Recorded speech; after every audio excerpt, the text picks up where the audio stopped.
আজ আমরা দেখতে চলেছি 2023 সালে রিলিজ হয় একটি অসাধারণ মুভি, যার নাম হলো দ্য অ্যানিমেল কিংডম। এটি মূলত একটি সায়েন্স ফিকশন সার্ভাইভাল মুভি, যেখানে পৃথিবীর এমন এক ভয়ানক পরিস্থিতিকে দেখানো হয়েছে যখন পৃথিবীর সমস্ত মানুষ হঠাৎ করে পরিণত হচ্ছিল বিভিন্ন প্রাণীতে। এমনকি কেউ কেউ তো পরিণত হচ্ছিল বিশাল আকৃতির দানবে। নিজেদের চোখের সামনে যখন নিজেদের আপন মানুষেরা বিভিন্ন জন্তুতে পরিণত হতে থাকে, আর তারা ভয়ঙ্কর হয়ে যখন আপন মানুষকে আক্রমণ করতে শুরু করে, তখন পৃথিবীর পরিস্থিতি কতটা ভয়ানক হতে পারে সেটাই আমরা দেখব এই মুভিটিতে। তাহলে চলুন ঘুরে আসা যাক অদ্ভুত এক রহস্যময় পৃথিবীর গল্প থেকে। শুরু হয় ফ্রান্সের একটি শহরে। এখানে আমরা শহরের রাস্তার মাঝখানে একটি কার দেখতে পাই, যেখানে এমিল তার বাবা ডেভিডের সঙ্গে ট্রাফিক জ্যামে বসেছিল। কিন্তু হঠাৎ করেই তাদের বাবা ছেলের মধ্যে কোনো এক বিষয় নিয়ে তর্ক শুরু হয়ে যায়। তাই এমিল তখন তার বাবার সঙ্গে রাগ করে গাড়ি থেকে বেরিয়ে চলে যাচ্ছিল, কিন্তু ডেভিড তখন সঙ্গে সঙ্গে গিয়ে তাকে থামায়। সে তখন কনভিন্স করে আবারও তাকে গাড়িতে ফিরিয়ে আনার চেষ্টা করে, কিন্তু ঠিক তখনই সেখানে অনেক জোরে একটি আওয়াজ হয়। তারা দেখতে পায় যে একটি গাড়ির মধ্য থেকে অদ্ভুত এক ধরনের মানুষ বেরিয়ে আসে, কারণ তার পেছনে দুটো ডানা রয়েছে। এমনকি তার হাত পাগুলো এক ধরনের পশুর মতোই ছিল, যেটা দেখে সেখানে থাকা সকলেই অনেক ভয় পেয়ে যায়, কারণ তার একটি ডানা রয়েছে আর আরেকটি হাতও কোনো স্বাভাবিক মানুষের হাতের মতো ছিল না, সেটাও ছিল এক ধরনের পশুর মতো। এখানে তাকে কয়েকজন মানুষ শান্ত করার চেষ্টা করছিল। তো তাকে দেখে এমিল এবং ডেভিড ভয় পেয়ে সেখানে লুকিয়ে পড়ে। তার একটি গাড়ির পেছনে লুকিয়েছিল। এদিকে সেই অদ্ভুত মানুষটিকে যেই দুজন ব্যক্তি থামানোর চেষ্টা করছিল, সে তাদের দুজনকেই মেরে সেখান থেকে পালিয়ে একটি বিল্ডিং এর মধ্যে চলে যায়। কিন্তু তারপরও রেস্কিউ টিম কোনো মতে তাকে সেখান থেকে ধরে নিয়ে যায়। এদিকে সুযোগ বুঝে এমিল এবং ডেভিড তাদের গাড়ির ভেতরে বসে পড়ে, আর তারা সঙ্গে সঙ্গে সেখান থেকে একটি হসপিটালে চলে আসে। আসলে এই হসপিটালে এমিলের মা ভর্তি রয়েছে, কারণ হঠাৎ করেই তার চেহারা এক ধরনের পাখির মতো হয়ে যাচ্ছে। এবার এমিল এবং ডেভিড ডক্টরের সঙ্গে কথা বললে ডক্টর তাদেরকে জানায় যে বেশ কিছুদিন ধরে চারিদিকে এক ধরনের ভাইরাস ছড়িয়ে পড়েছে, যার কারণে মানুষ হঠাৎ করেই বিভিন্ন ধরনের পশু পাখিতে রূপান্তরিত হচ্ছে, আর প্রতিনিয়তই তার কাছে এমন অনেক পেশেন্ট আসছে। এবার ডক্টর এমিলের মায়ের ব্যাপারে কথা বলে। সে তাদেরকে জানায় তাদের জন্য এটা অনেক ভালো খবর যে গত কয়েক সপ্তাহ ধরে এমিলের মা শান্ত রয়েছে, কিন্তু তারপরও তাকে বাড়িতে নিয়ে যাওয়াটা ঠিক হবে না। হসপিটালে রেখেই তার ট্রিটমেন্ট করা দরকার, কারণ কখন কি হয়ে যায় তা তো বলা যায় না। আর তাকে বাড়িতে রাখলে হয়তো তারা সবকিছু ম্যানেজ করতে পারবে না। কিন্তু ডেভিড তাকে বলে, আমরা তো খুব ভালোভাবেই সবকিছু ম্যানেজ করছিলাম, কিন্তু আপনারাই তো তাকে জোর করে হসপিটালে নিয়ে এসেছেন। ডক্টর তখন তাকে বলে, দেখুন এখানে আমাদের কিছু করার নেই। গভর্নমেন্টের পক্ষ থেকে আমাদের কাছে অর্ডার আছে, এমন কোনো পেশেন্ট পেলে আমরা যেন হসপিটালে ট্রিটমেন্ট করি। তবে নর্থে আমাদের হসপিটালে নতুন আরেকটি ব্রাঞ্চ খুলেছে, আপনারা চাইলে তাকে সেখানেও ট্রিটমেন্ট করাতে পারেন। এরপর ডেভিড তার ওয়াইফের রুমে গিয়ে তার ওয়াইফকে দেখতে যায়, আর তার ওয়াইফকে দেখে সে তার ছেলেকে এসে বলে, তুমি কি তোমার মায়ের সঙ্গে দেখা করতে চাও না? তোমার তার সঙ্গে গিয়ে কথা বলা উচিত। কিন্তু এমিল তখন বলে, তোমার কি মনে হয় বাবা, আমি তার সঙ্গে কথা বললে সে আমার কথা বুঝতে পারবে? তার মধ্যে কি সেই সেন্স এখন রয়েছে?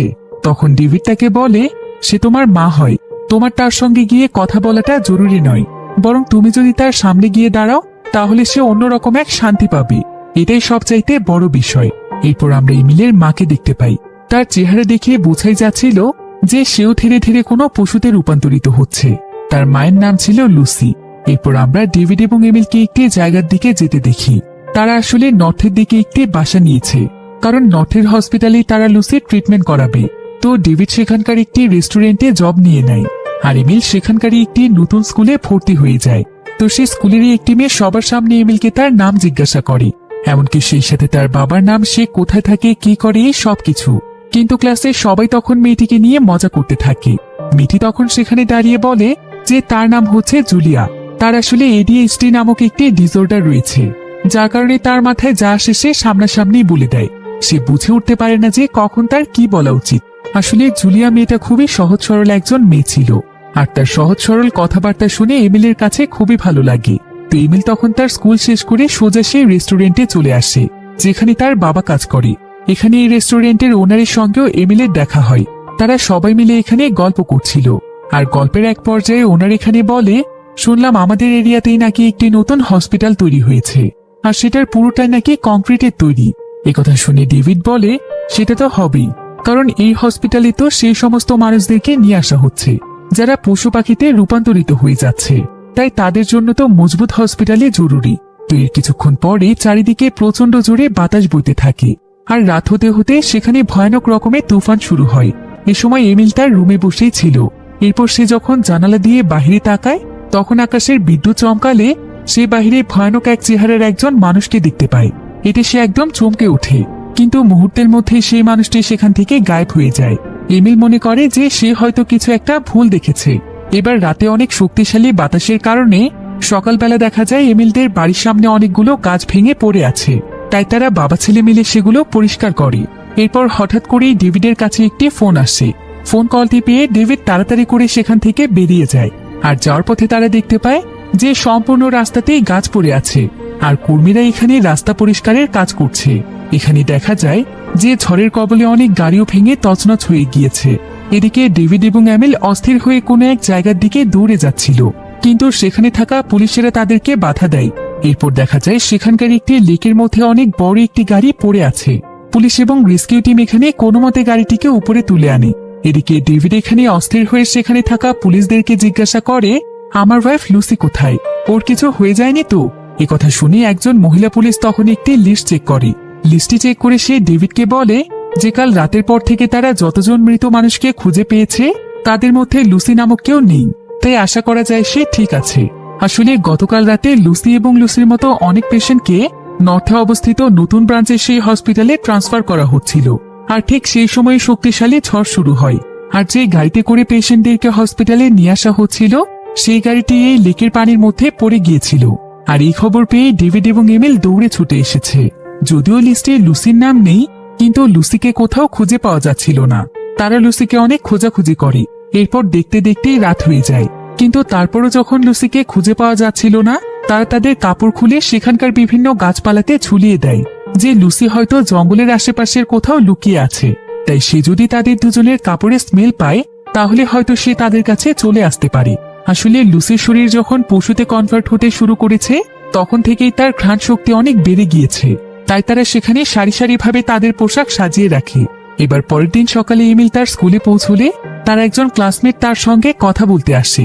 সে এমিলকে বলে, তুমি কি নিউজ শুনেছ যে গতকাল রাতের ঝড় ছিল পৃথিবীর সবচাইতে বড় ঝড়, আর এই ঝড় নাকি প্রায় অর্ধেক পৃথিবীতে একসঙ্গে হয়েছে।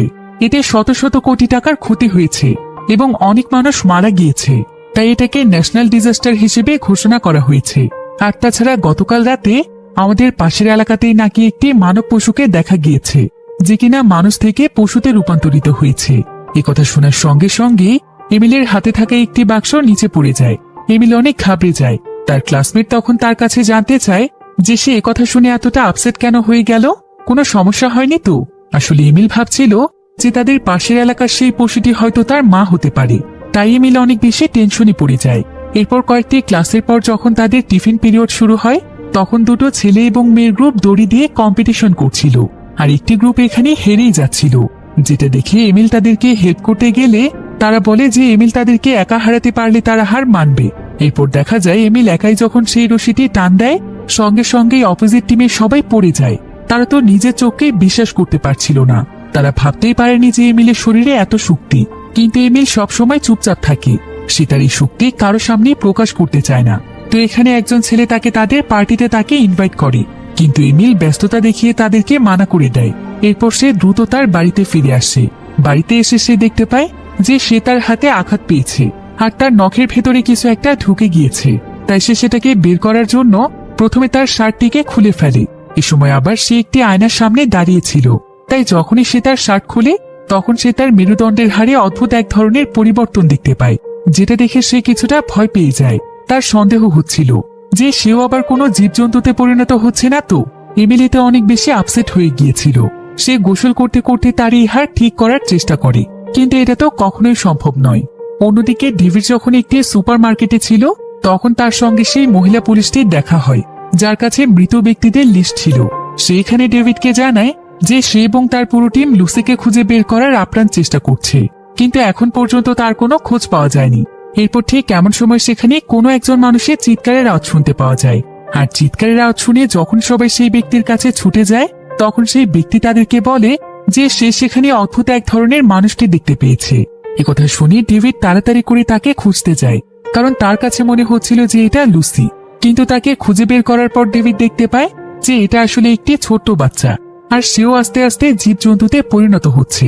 তবে তাকে দেখে মনে হচ্ছিল যে সে আস্তে আস্তে অক্টোপাসে পরিণত হচ্ছে।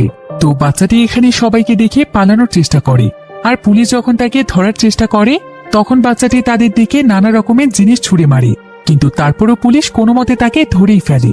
এদিকে ডেভিড সেখানকার একটি র্যাকের নিচে অদ্ভুত এক ধরনের আওয়াজ শুনতে পায়।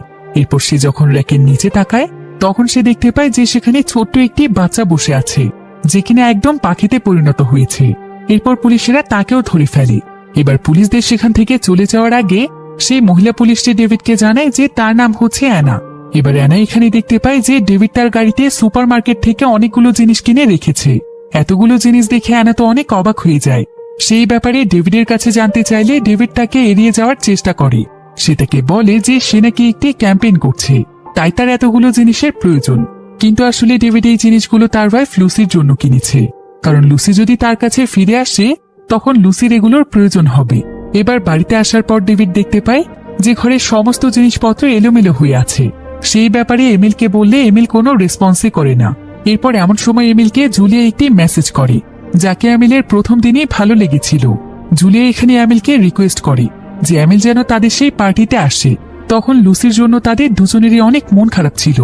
এমিলেরও তার মায়ের জন্য অনেক খারাপ লাগছিল, কারণ প্রায় কয়েকদিন হয়ে গিয়েছে তার মার তো কোনো খোঁজই পাওয়া যাচ্ছে না। ডেভিড তখন এখানে এমিলকে বলে, তুমি কোনো চিন্তা করো না এমিল, তুমি দেখে নিও, আমার বিশ্বাস তোমার মা আমাদের কাছে ফিরে আসবে। সেই ঝড়ের পর অনেক পরিবারের সদস্যরাই হারিয়ে গিয়েছে। আমার মনে হচ্ছে তারা জঙ্গলের আশেপাশে লুকিয়ে আছে। এমনকি জানো, গতকাল রাতে সুপারমার্কেটে দুজন এনিমেল হিউম্যানকে খুঁজে পাওয়া গিয়েছে। শুক্রবার আমার ছুটি আছে, তাই সেদিন তুমি আর আমি মিলে তোমার মাকে খুঁজতে যাব। কিন্তু জুলিয়া এমিলকে যেই পার্টিতে ইনভাইট করেছে সেটাও শুক্রবারই ছিল। তাই এমিল তার বাবাকে বলে যে সেদিন তার বন্ধুরা তাকে একটি পার্টিতে ইনভাইট করেছে, তাই তাকে সেখানে যেতেই হবে। কিন্তু এই কথা শুনে ডেভিড কিছুটা রেগে যায়, আর সে এমিলকে বলে, তোমার জন্য কি পার্টি বেশি জরুরি নাকি তোমার মা? তোমার মাকে আগে খুঁজে বের করতে হবে, আর আমাদের এই বিপদের সময় তুমি পার্টি করার কথা কিভাবে ভাবতে পারো? এ কথা শুনে এমিল রাগ করে সেখান থেকে উঠে চলে যায়। তাই ডেভিড তখন তাকে বলে, ঠিক আছে পার্টিতে যেও, কিন্তু সন্ধে 7টার আগে বাড়িতে ফিরতে হবে। এবার দেখতে দেখতে শুক্রবার চলে আসলে এমিল সেই পার্টিতে চলে যায়। সে বন্ধুদের সাথে অনেক মজা করে। এদিকে এখানকার অনেক স্টুডেন্ট এনিমেল হিউম্যানের ব্যাপারে কথা বলছিল। এদিকে এমিল হঠাৎ করে মাথা ঘুরে নিচে পড়ে যায়। জুলিয়া মনে করে এমিল হয়তো টায়ার্ড হয়ে গিয়েছে, তাই জুলিয়া তাকে একটি মেডিসিন খেতে দেয়। কিন্তু এমিল সেই মেডিসিনটি একদম কুকুরের মতো চেটে খেয়ে নেয়, যেটা দেখে সকলেই একদম অবাক হয়ে যায়। এমনকি এমিল নিজেও বুঝতে পারছিল না যে সে এটা কি কাজ করলো। এরপর এমিল সঙ্গে সঙ্গে অদ্ভুত এক ধরনের আওয়াজ করতে করতে সেখান থেকে চলে যায়। সে একদম জঙ্গলের মাঝখানে চলে গিয়েছিল। এরপর পরের দিন সকালবেলা এমিল যখন চোখ খুলে তখন সে দেখতে পায় যে সে একটি নদীর কিনারায় পড়ে আছে। আর এমন সময় জঙ্গলে সার্চ টিম এসে খোঁজ করছিল যে আশেপাশে কোনো এনিমেল হিউম্যান রয়েছে কিনা। এটা দেখতে পেয়ে এমিল তাড়াতাড়ি করে তার বাড়িতে ফিরে আসে, কারণ যদি তারা তাকেও ধরে নিয়ে যায়। এরপর এমিল বাড়িতে এসে সোজা আয়নার সামনে দাঁড়িয়ে যায়। সে দেখতে পায় তার মুখের মধ্যে লাল কিছু একটা লেগে আছে, এমনকি তার কাছে মনে হচ্ছিল তার গলার মধ্যে কিছু একটা আটকে আছে। সে তখন সেই জিনিসটাকে বের করার অনেক চেষ্টা করছিল। আর ঠিক এমন সময় সেখানে ডেভিড চলে আসলে সে বাথরুমের দরজা বন্ধ করে দিয়ে আবারও চেষ্টা করতে থাকে। আর কিছুক্ষণ পরেই তার গলার মধ্য থেকে পাখির একটি পাখা বেরিয়ে আসে, যেটা দেখে এমিল অনেক ভয় পেয়ে যায়। সে মনে করে যে সে কি কোনো পাখিকে ধরে খেয়ে ফেলেছিল, কিন্তু এই ব্যাপারে এমিল তার বাবাকে কিছুই জানায় না। এবার পরের দিন সকালে এমিল তার বাবার সঙ্গে তার মাকে খুঁজতে যায়। তাদের সঙ্গে তাদের একটি পোষা কুকুরও রয়েছে। তারা গাড়িতে করে জঙ্গলের বিভিন্ন জায়গাতে যায়। এখানে আমরা দেখতে পাই যে এমিলের গালে নখের কিছু আঁচড় রয়েছে, আর এটা তার মাই করেছিল, কারণ তার মা আস্তে আস্তে জীবজন্তুতে কনভার্ট হওয়ার পরে সেটাকে চিনতই না, আর তাই এমিল তার মায়ের কাছে যেতে ভয় পেত। এবার ডেভিড একটি ম্যাপের মধ্যে মার্ক করতে থাকে যে কোন কোন জায়গায় তারা লুসিকে খুঁজবে। এরপর ম্যাপ অনুযায়ী তারা জঙ্গলের বিভিন্ন জায়গাতে যেতে থাকে। এমিল তার মাকে পুরো জঙ্গলে চিৎকার করে করে ডাকতে থাকে। এভাবেই তারা সারা রাত লুসিকে খুঁজে, কিন্তু কোথাও তারা লুসিকে খুঁজে পায় না। তারা দুজনই তখন ক্লান্ত হয়ে গাড়ির মধ্যেই ঘুমিয়ে যায়। কিন্তু হঠাৎ করে ভোরবেলা দেখা যায় তাদের কুকুরটি এখানে অনেক জোরে জোরে ভুগছিল। কুকুরটি তখন দৌড়ে জঙ্গলের মাঝখানের দিকে চলে যেতে থাকে, আর কুকুরটির আওয়াজ পেয়ে তার পিছু পিছু এমিলও যায়। কিন্তু তারা দেখতে পায় যে কুকুরটি আসলে একটি রুটির গন্ধ পেয়ে এখানে চলে এসেছে। তবে কিছুক্ষণ পরেই দেখা যায় যে সেখানকার গাছে একটি ছোট বাচ্চা রয়েছে, যেখানে একটি বানরে কনভার্ট হচ্ছে। তো এমিল যখন সেখানে দাঁড়িয়েছিল ঠিক তখনই সেখানে উড়ে একটি অ্যানিমেল হিউম্যান চলে আসে, আর সে সঙ্গে সঙ্গে এমিলের উপর হামলা করে। সে এমিলের হাতের মধ্যে তার নখ ঢুকিয়ে দেয়। কিন্তু যখন সে এমিলের দিকে তাকায় তখন তার কাছে মনে হয় যে এমিলও তার মতোই একজন অ্যানিমেল, তাই সে এমিলকে আর কিছুই বলে না। এরপর ঠিক এমন সময় সেখানে ডেভিড চলে আসে। ডেভিড দেখতে পায় যে এমিল তার শরীরে চোট পেয়েছে, তাই সে সঙ্গে সঙ্গে এমিলকে নিয়ে ডক্টরের কাছে যাচ্ছিল।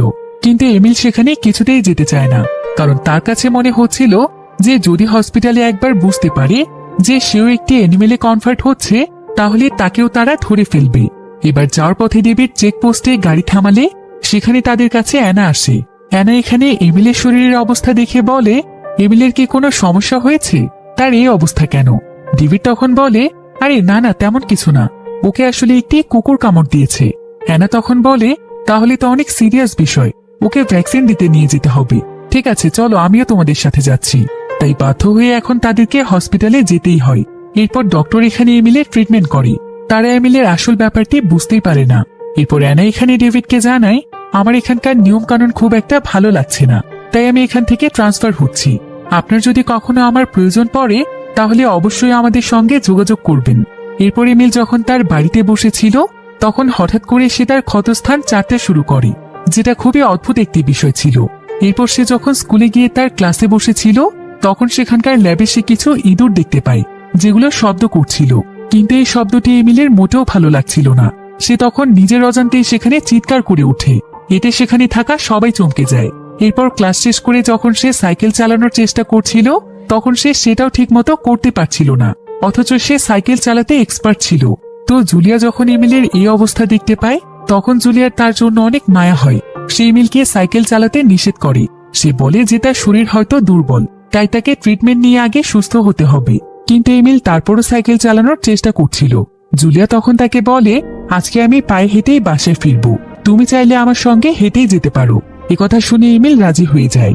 এরপর জুলিয়া এমিলকে তার সঙ্গে করে তাদের বাড়িতে নিয়ে যায়, আর সে এমিলের মন ভালো করার জন্য তাকে মিউজিক বাজিয়ে শোনায়।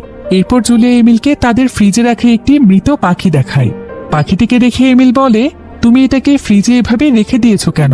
জুলিয়া তখন বলে, আমি আসলে ননভেজ খাই না, যদি আমি ননভেজ খেতাম তাহলে তো কবেই আমি এটাকে খেয়ে ফেলতাম। কিন্তু এই পাখিটিকে দেখে এমিলের কেন যেন এটাকে খেয়ে ফেলতে ইচ্ছে করছিল। তারপরও সে নিজেকে সামলে নেয়। এরপর আমরা দেখতে পাই যে এমিল একটি নদীতে নেমেছে, আর সে তার হাত দিয়ে সেখান থেকে একটি মাছ উঠিয়ে ফেলে। এরপর সেটাকে উপরে নিয়ে এসে সে কাঁচাই সেই মাছটিকে খেয়ে ফেলে। আর দূর থেকে এই দৃশ্য দেখতে পায় একজন মহিলা। এরপর এমিল যখন বিষয়টি বুঝতে পারে তখন সে সেখান থেকে দৌড়ে পালিয়ে যায়। সে তার সঙ্গে করে কয়েকটি মাছ নিয়ে সেই জায়গাতে চলে আসে যেখানে একজন অ্যানিমেল হিউম্যান তার উপর আক্রমণ করেছিল। তো এমিলকে দেখতে পেয়ে সেই অ্যানিমেল হিউম্যানের সেখানে চলে আসে। তবে সে হয়তো তার ডানায় আঘাত পেয়েছিল, তাই সে ভালোভাবে উঠতে পারছিল না। এমিলের তাকে দেখে অনেক মায়া হয়। এমিল তখন তাকে তার আনা মাছগুলো খেতে দেয়।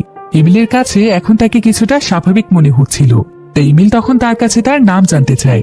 কিন্তু সে তখন তাকে বলে, আসলে আমার এখন আমার নাম মনে পড়ছে না, আর যদি মনেও থাকতো তাও তো আমার সেই নামের কোনো অর্থই থাকতো না, কারণ এখন আমার নাম থাকা অথবা না থাকা একই কথা। যাই হোক, আমাকে খেতে দেওয়ার জন্য তোমাকে অনেক ধন্যবাদ, তুমি এখন এখান থেকে যেতে পারো। এই বলে সে সেখানে বানরে পরিণত হওয়া যে অ্যানিমেল হিউম্যান ছিল তার সঙ্গে মাছগুলো শেয়ার করে খায়। তবে কিছুক্ষণ পরে সে আবারও এমিলকে বলে যে সে ধীরে ধীরে একটি পাখিতে রূপান্তরিত হচ্ছে, কিন্তু সে যখনই পাখির মতো ওড়ার চেষ্টা করে তখনই সে বারবার নিচে পড়ে যায়। এভাবে করে সে তার পুরো শরীরে অনেক আঘাত পেয়েছে, তাই ওরা শেখার জন্য তার একটি সুরক্ষিত জায়গার প্রয়োজন। এমিল তখন তাকে বলে, আমি একটি জায়গা চিনি, সেখানে চাইলে তুমি খুব সহজেই ওরা শিখতে পারবে। এই বলেই এমিল তাকে একটি লেকের কাছে নিয়ে আসে। লেকের মধ্যে অনেকগুলো গাছ ভেঙে পড়ায় সেখানে অনেক ডালপালা পড়েছিল, তাই এমিল সঙ্গে সঙ্গে সেগুলোকে সরিয়ে লেকটিকে একদম পরিষ্কার করে দেয়। আর সেটাকে বলে, তুমি এখানে নিশ্চিন্তে ওরা শিখতে পারো, আমি সবকিছু পরিষ্কার করে দিয়েছি। আর উঠতে গিয়ে এখানে যদি তুমি পড়েও যাও তাহলে সোজা পানিতে পড়বে, এতে তুমি কোনো আঘাত পাবে না। এতে সে এমিলের উপর অনেক খুশি হয়ে যায়। ধীরে ধীরে তাদের মধ্যে অনেক ভালো বন্ধুত্ব গড়ে ওঠে। এদিকে আস্তে আস্তে এমিলেরও স্বাভাবিক আচরণে পরিবর্তন আসছিল। অন্যদিকে আমরা ডেভিডকে দেখতে পাই। ডেভিড যখন রেস্টুরেন্টে কাজ করছিল ঠিক তখনই সে আশেপাশে অদ্ভুত কিছু আওয়াজ শুনতে পায়। এরপর সে চেক করলে দেখতে পায় যে সেখানে অনেক ভয়ানক একটি অ্যানিমেল হিউম্যান রয়েছে, আর সে সঙ্গে সঙ্গেই ডেভিডের উপর হামলা করে। ডেভিড এতে অনেক ভয় পেয়ে যায়। সেখানে আবার আরো একটি অ্যানিমেল হিউম্যান লুকিয়েছিল, তাদের আওয়াজ পেয়ে সে সেখান থেকে দৌড়ে পালিয়ে যাচ্ছিল। কিন্তু ডেভিড যখন এটা দেখতে পায় তখন তার কাছে মনে হয় যে এটা তার ওয়াইফ লুসি নয় তো। এদিকে ডেভিডকে বাঁচানোর জন্য সেখানে রেস্টুরেন্ট ওনারের ওয়াইফ চলে আসে। সে একটি লাঠি দিয়ে তাকে আঘাত করে চিৎকার করে সেখান থেকে চলে যেতে বলে। আর আশ্চর্যজনকভাবে তার কথা শুনে সে একদম চুপ হয়ে যায়। এরপর সে দৌড়ে সেখান থেকে বাহিরে চলে গিয়ে তার পায়ের সাহায্যে দুটো বোট সেখান থেকে টেনে নিয়ে পানিতে নেমে যায়। এদিকে ডেভিডও সেখান থেকে দৌড়ে জঙ্গলের ভেতরে চলে যায়। সে চিৎকার করে তার ওয়াইফ লুসিকে ডাকতে থাকে, কারণ তার কাছে মনে হচ্ছিল যে সেই অ্যানিমেল হিউম্যানটি হয়তো লুসি ছিল। তবে সেখানে গিয়ে সে ভাল্লুকের মতো একজন মানুষকে দেখতে পায়। এদিকে অ্যানিমেল হিউম্যানের খবর পেয়ে তাদেরকে রেস্কিউ করার জন্য সেখানে পুলিশ টিম চলে এসেছিল। আর ডেভিড সেখানে আসলে ওনারের ওয়াইফ তাকে জানায় যে তার উপর যে প্রাণীটি হামলা করেছিল সে আসলে তার নিজের বোন। তাই সে তার কথা শুনে সেখান থেকে চলে গিয়েছে। এবার পরের দিন সকালবেলা এমিল যখন তার স্কুলে ছিল তখন টিফিন খাওয়ার সময় তার একটি দাঁত ভেঙে যায়, যেটা দেখে ক্লাসে সবাই তার উপর অনেক হাসে। তাই এমিল মন খারাপ করে সেখান থেকে জঙ্গলের মধ্যে চলে যায়, যেখানে তার সেই এনিমেল বন্ধু রয়েছে। সে এখনো জঙ্গলের মধ্যে ওরা শেখার আপ্রাণ চেষ্টা করছিল, কিন্তু বারবার সে ব্যর্থ হয়। সে তার শরীরে অনেক আঘাত পায়। তাই এমিল তখন তার শরীরে মেডিসিন লাগিয়ে দেয়, এমনকি সে তার নাকেও অনেক আঘাত পেয়েছিল। এরপর এমিল যখন তার মাস্কটি সরিয়ে নাকে মেডিসিন লাগাতে যাবে তখন সে দেখতে পায় যে তার চেহারা অনেক ভয়ানক হয়ে গিয়েছে। তারপরও সে তার নাকে মেডিসিন লাগিয়ে দেয়, এমনকি সে তাকে ব্যান্ডেজও করে দেয়। আসলে তার চেহারার এই অবস্থা থাকার কারণেই সে সবসময় মাস্ক পরে ঘুরত। এবার এমিল এখানে তার কাছে জানতে চায় যে এখানকার গাছে যেই বাচ্চাটি সবসময় চড়ে থাকে সে কি কোনো বানরে কনভার্ট হচ্ছে। সে বলে দেখে তো তাই মনে হচ্ছে। এবার সেদিন রাতের বেলায় এমিল তার মাকে খোঁজার জন্য তার বাবার সঙ্গে আবারও জঙ্গলে যায়। আর কিছু দূর যাওয়ার পর তারা সেখানে রেস্কিউ টিমকে দেখতে পায়। তারা তখন সঙ্গে সঙ্গে সেখানে লুকিয়ে পড়ে। এরপর তারা সেখানে এমিলের সেই সাইকেলটিকে খুঁজে পায়। ডেভিড তখন সাইকেলটিকে সঙ্গে করে নিয়ে তাদের বাড়িতে ফিরে আসে। এবার ডেভিড যখন বেসিনে তার হাত ধুতে যায় তখন তার কাছে মনে হয় যে বেসিনের পানি আটকে যাচ্ছে। তাই সে বেসিনের পাইপটি পরিষ্কার করলে দেখতে পায় যে সেখানে অনেক বড় বড় নখ আটকে আছে। দেখে মনে হচ্ছিল কোনো জন্তু জানোয়ারের নখ। ডেভিড এতে কিছুটা ঘাবড়ে যায়। আসলে এই নখগুলো ছিল এমিলের নখ। ডেভিড তখন তার ছেলে এমিলের কাছে আসে তাকে তার হাত দেখাতে বলে, কিন্তু এমিল কিছুতেই তার হাত দেখাচ্ছিল না। ডেভিড আসলে ভেবেছিল যে তার ছেলে হয়তো এমনি সন্দেহ করছে যে তার শরীর কোনো এনিমেলে পরিবর্তন হচ্ছে, কিন্তু এখন তার সত্যি সত্যি এমিলের উপর সন্দেহ হচ্ছিল। তাই সে তখন এমিলকে তার সাইকেলটি তাকে চালিয়ে দেখাতে বলে, কিন্তু এমিল তো এখন সাইকেল চালাতেই পারে না। তাই সে তখন তার বাবার কাছ থেকে বিষয়টি লুকোনোর জন্য দৌড়ে পালাতে থাকে, কিন্তু ডেভিড কোনো মতে তাকে পেছন থেকে ধরে ফেলে। এমিল তখন সেখানে কাঁদতে শুরু করে আর বলে, আমাকে ছেড়ে দাও বাবা, দয়া করে আমাকে এখান থেকে চলে যেতে দাও, আমি আর এখানে থাকবো না। কিন্তু ডেভিড তাকে সান্ত্বনা দিয়ে বলে, তুমি কোথায় যাবে? তুমি আমার সন্তান, আমি বুঝতে পারছি তোমার সঙ্গে কি হচ্ছে। আমি আমার সবচাইতে কাছের মানুষ তোমার মাকে হারিয়ে ফেলেছি। এখন তুমিও যদি আমার জীবন থেকে হারিয়ে যাও তাহলে আমি কি নিয়ে বাঁচবো বলো? তুমি না থাকলে তো তোমার মায়ের শোকে আমি কবেই মারা যেতাম। কিন্তু তুমি বাবার কাছ থেকে কথাটি লুকিয়েছো কেন? তুমি আমাকে সরাসরি এসে বলতে পারতে। নিজের মধ্যে কিছু লুকিয়ে রাখলে কষ্ট কখনোই কমে না। তাই আমাকে সবকিছু খুলে বলো, তোমার শরীরে কি কি ধরনের পরিবর্তন আসছে, তাহলে বোঝা যাবে যে কোন এনিমেলে তুমি ট্রান্সফার হচ্ছ। তুমি কোনো চিন্তা করো না, আমি কিছু একটার ব্যবস্থা করেই ফেলবো।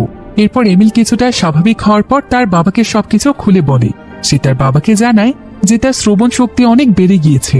সে দূরের যে কোনো জিনিসের আওয়াজ শুনতে পায়, যদি অনেক দূরেও ছোট্ট একটি পাথর নিচে পড়ে তারপরে সেই আওয়াজ তার কানে চলে আসে।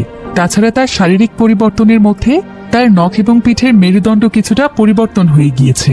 এরপর ডেভিড তখন তার কাছে জানতে চায় যে তার মধ্যে যে এই সমস্ত পরিবর্তন আসছে সেটা কি তার ক্লাসমেট অথবা তার গার্লফ্রেন্ড জুলিয়া জানে? এমিল তখন বলে, না না, কেউ জানে না, কিন্তু মাঝে মাঝে আমি তাদের সামনে অদ্ভুত কিছু আচরণ করে ফেলি।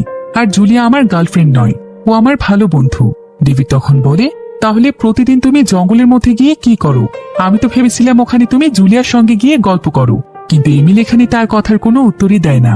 এবার ডেভিড তার ছেলের অনেক যত্ন নিতে থাকে। সে তার ছেলেকে বলে, তুমি শুধু 2 সপ্তাহ কোনো মতে মানুষের মতো আচরণ করার চেষ্টা করো। 2 সপ্তাহ পরেই আমি তোমাকে নিয়ে এখান থেকে চলে যাব, আর আমি আমার কাছে রেখে তোমার ট্রিটমেন্ট করাবো। কিন্তু যদি কোনো মানুষ টের পেয়ে যায় যে তুমিও এনিমেলে কনভার্ট হতে যাচ্ছ, তাহলে কিন্তু পুলিশ এবং রেস্কিউ টিম তোমাকেও তাদের সঙ্গে নিয়ে যাবে। তখন আমি তোমার মায়ের মতো তোমাকেও হারিয়ে ফেলবো। সেটা আমি কখনোই চাই না বাবা, তাই তোমাকে খুব সাবধানে থাকতে হবে।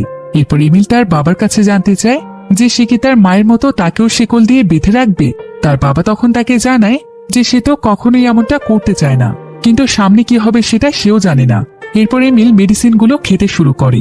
এবার ডেভিড এমিলের দাঁত চেক করলে দেখতে পায় যে তার দাঁতগুলো আগের তুলনায় অনেক বেশি ধারালো হয়ে গিয়েছে। এরপর ডেভিড এমিলকে পরামর্শ দেয়। সে বলে যে এমিল যেন সবসময় তার নখ কেটে রাখে, আর যেহেতু তার শ্রবণ শক্তি অনেক বৃদ্ধি পেয়েছে তাই সে তার কানে দুটো ইয়ারবাডস লাগিয়ে দেয়, যাতে করে অনেক বড় কোনো শব্দ তার মস্তিষ্কে আঘাত করতে না পারে। আর সে তার চুল দিয়ে ইয়ারবাডস গুলোকে ঢেকে দেয়, যাতে করে কেউ এটা দেখতে না পায়। আসলে ছেলেকে সুরক্ষিত রাখার জন্য ডেভিড সবকিছুই করছিল। এবার রাতের বেলা এমিল আবারও জঙ্গলের মধ্যে গিয়ে সে জুলিয়াকে ফোন করে, আর সে তার ফোনটি একটু দূরে সরিয়ে সেখানে চিৎকার করছিল। এরপর সে জুলিয়াকে বলে যে জুলিয়া কি তার আওয়াজ শুনতে পেয়েছে। জুলিয়া বলে যে এত দূর থেকে চিৎকার করলে সে কিভাবে শুনতে পাবে। এবার এমিল জুলিয়াকে তার ফোনটি দূরে রেখে চিৎকার করতে বলে, আর জুলিয়া যখন চিৎকার করে ওঠে তখন এমিল ফোনে তো তার আওয়াজ শুনতে পাচ্ছিলই, কিন্তু সে ফোনের বাহিরেও দূর থেকে তার আওয়াজ সরাসরি শুনতে পাচ্ছিল। অর্থাৎ ইয়ারবাডস দিয়েও তার খুব একটা লাভ হয়নি। এবার পরের দিন এমিল তার সেই বন্ধুর কাছে যায়। সে আসলে তার কাছ থেকে কিছু কথা জানতে চাইছিল, কিন্তু আজকে সে তার কথা বলার ক্ষমতাই হারিয়ে ফেলেছে। কারণ সে যেহেতু একটি পাখিতে পরিণত হচ্ছিল, তাই পাখিদের মতোই তারও কথা বলা বন্ধ হয়ে গিয়েছে। কিন্তু তারপরও সে এমিলকে চিনতে পারি। সে তখন এমিলকে দেখায় যে এমিলের জন্য সে কিভাবে উঠতে শিখেছে। সে সম্পূর্ণ জায়গাতে উড়ে উড়ে তাকে দেখাচ্ছিল।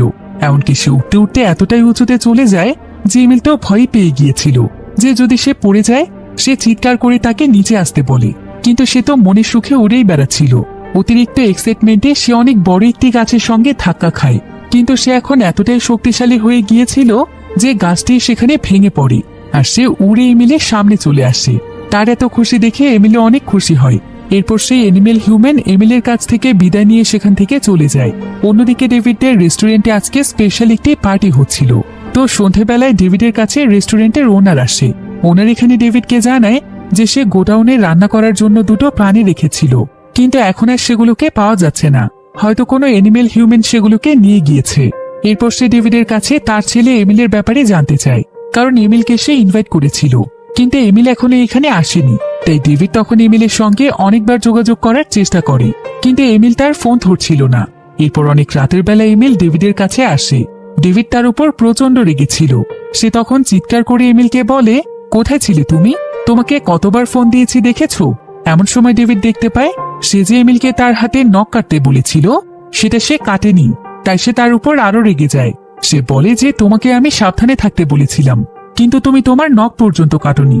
যদি তুমি কারো কাছে ধরা পড়ে যেতে তখন কি হতো?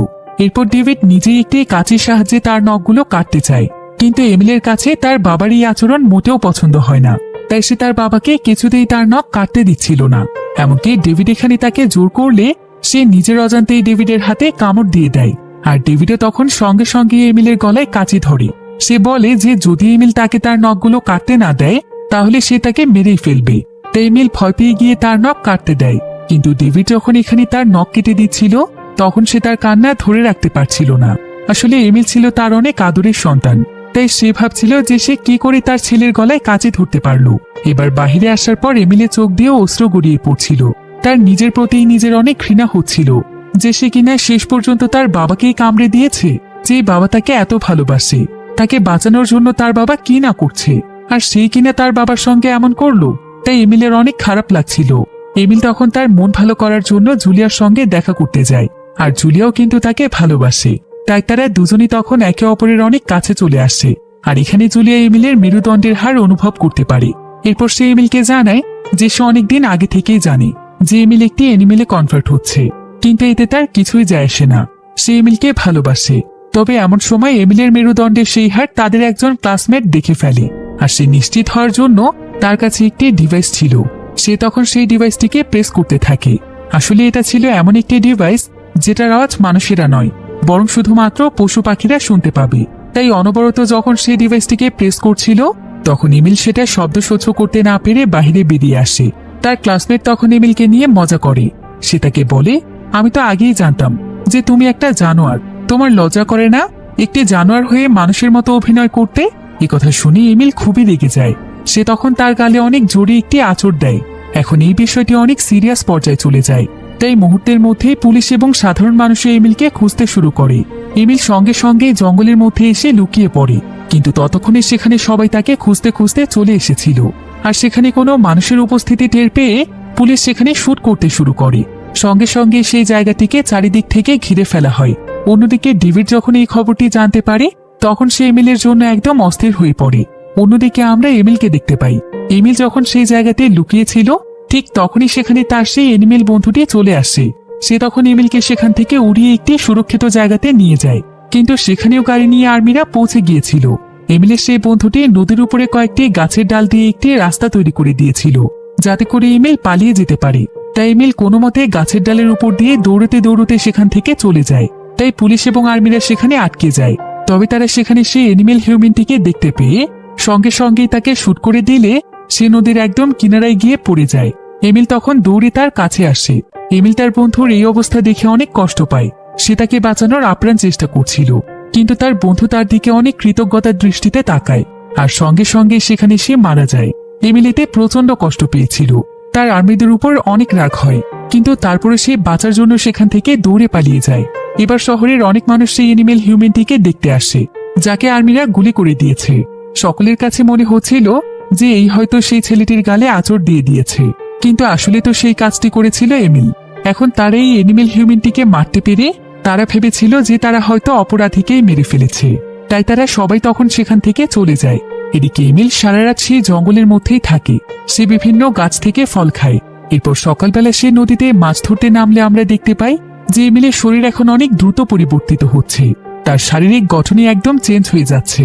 এমিল সিদ্ধান্ত নেয় যে সে এখন জঙ্গলের মধ্যেই থাকবে, কিন্তু এমিলকে দূর থেকে আবার ফলো করছিল তার বাবা। তবে এমিল সেটা জানতো না।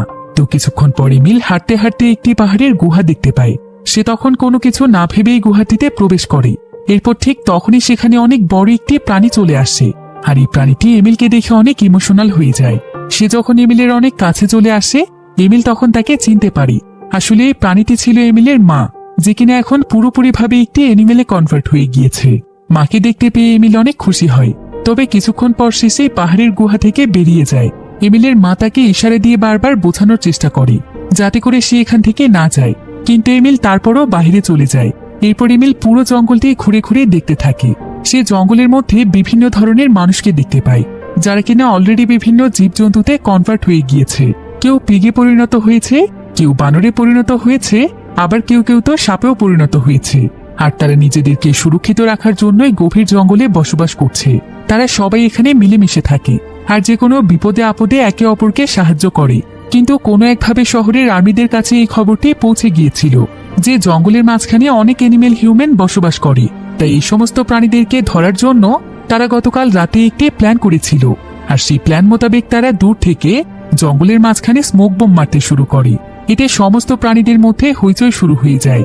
তারা পালানোর মতো আর কোনো জায়গা খুঁজে পাচ্ছিল না। এরপর আর্মিরা সেখানে এসে সেই ডিভাইসগুলোকে প্রেস করতে থাকে যেটা এমিলের সেই ক্লাসমেটের কাছে ছিল। তারা সেই ডিভাইসটির মাধ্যমে সেখানে আওয়াজ সৃষ্টি করে যাতে করে যদি কোনো প্রাণী আশেপাশে লুকিয়েও থাকে তাহলে তারা যেন বাইরে বেরিয়ে আসে। এদিকে এখানকার প্রাণীরা এই আওয়াজ সহ্যই করতে পারছিল না, এমনকি এমিলের অবস্থাও অনেক খারাপ হয়ে যাচ্ছিল।